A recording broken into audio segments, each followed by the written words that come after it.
বিয়ের পর এটাই আমার প্রথম রমজান। আলহামদুলিল্লাহ সবকিছু সুন্দরভাবে গেলেও রোজার মধ্যে আম্মুকে অনেক বেশি মিস করছি। প্রথম রোজাতে আমি কোনো ভিডিও করিনি, বাট ঠিক করেছি বাকি যেগুলো রোজা আছে প্রত্যেক রোজারই একটা করে ডেইলি ভ্লগ করব।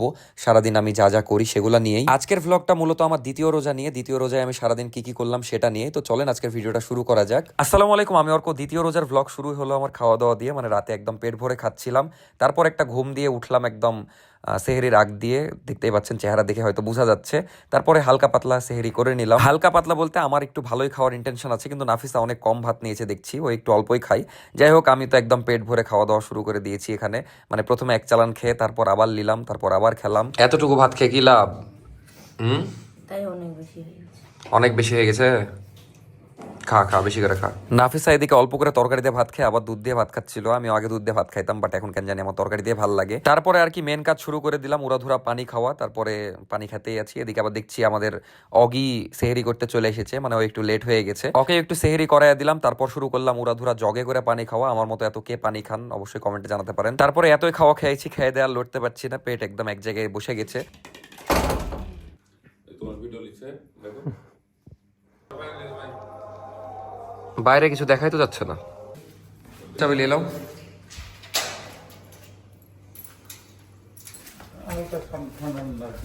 শয়তানে লাইলো আমাকে এতক্ষণ, অজু করলাম তখনকার পালালো শয়তান। সব যাচ্ছে। তারপরে এলাকার মসজিদে যে নামাজ পড়লাম, নামাজ পড়া শেষে একটু আবার হাঁটতে গেছিলাম আব্বুর সাথে। আর এই ভোরবেলার ওয়েদারটা খুবই সুন্দর থাকে, চারিপাশে দেখতে খুবই সুন্দর লাগছে, দেখতেই পাচ্ছেন। আর তারপরে দেখছি দাদারাও খুব সুন্দর এখানে গল্প করছে দাঁড়িয়ে দাঁড়িয়ে। আমি একটু দাদাদের সাথে গল্প করলাম, তারপরে একটু আকাশের সৌন্দর্য দেখে চলে গেলাম বাসায়, যে একটা ঘুম দিলাম। তারপরে সকালে উঠে একটা গুরুত্বপূর্ণ কাজ ছিল, সেটা হলো বাইক ঠিক করা। কারণ আমার বাইক 2 দিন ধরে নষ্ট হয়ে পড়েছিল, তাই আব্বুকে বলে রেখেছিলাম যে আজকে বাইক ঠিক করতে যাবো। আর বাড়ির কাছে বাইক সার্ভিসিং হয়, যে কারণে প্যারায় নাই। তারপর ঠেলতে ঠেলতে নিয়ে চলে গেলাম বাইক।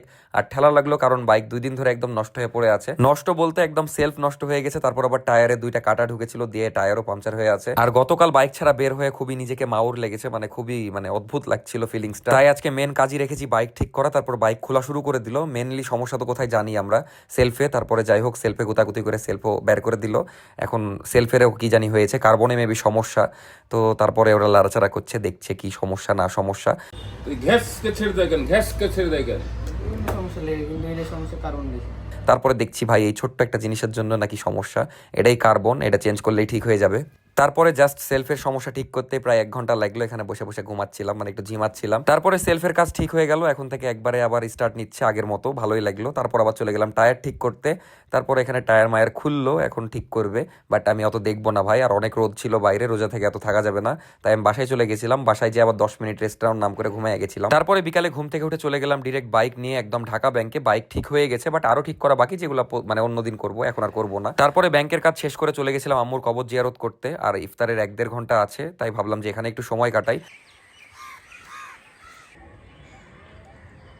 তারপরে গোরস্থানে অনেকক্ষণই ছিলাম, দেন কবর জিয়ারত করে তারপর একদম চলে গেলাম বাসায়। আর বাসায় যাওয়ার সময় কলা নিয়ে যেতে বলেছিল, কিন্তু কলার দাম শুনে আমি পুরো চমকে গেছি। 35 টাকা নাকি হালি। ভাই এত টাকা দাম বেড়ে গেছে রোজা উপলক্ষে নাকি জানি না। আর আজকে বাইক ঠিক করার পর যখন চালাচ্ছিলাম একটু অন্যরকম লাগছিল, পরে বুঝলাম যে কেন অন্যরকম লাগছিল। কারণ বাইকের পিছের চাকার রিম কাভার খোলা হয়েছে, সামনের চাকা খোলা হয়নি, এই জন্য একটু হালকা লাগছিল।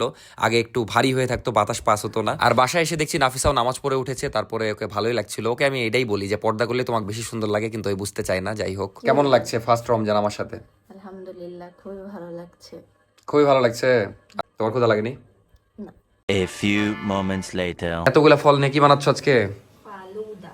ফালুদা। যাক, ইফতারে আজকে ভালো কিছু খেতে পারবো। কিন্তু কালকে থেকে কলা খাওয়া বাদ দিও। কলা 35 টাকা হালি। 15-20 টাকার কলা এখন বলে 35 টাকা হালি। কত কিছুর দাম বাড়ছে, তাও তো বাদ দাও না খাওয়া।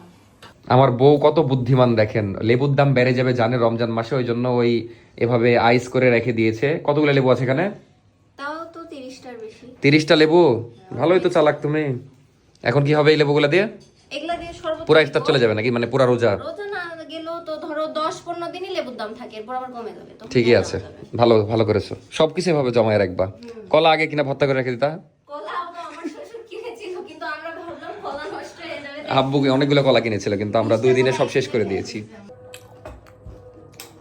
রিভিউ দেওয়ার কিছু নাই, কিন্তু এটা একটু রিভিউ দেওয়া যায়, যেহেতু আমার আম্মা কিন্তু চলে আসছে ভিডিওতে। নাও। এইগুলো কেমন? আমার লাইফে খাওয়া সবচেয়ে বাজে ফালুদা, একবারে নর্মাল। ভালো হয়নি কিন্তু একদম খারাপও হয়নি, মানুষের মনে কষ্ট দিলাম নাই। খেতে হবে না।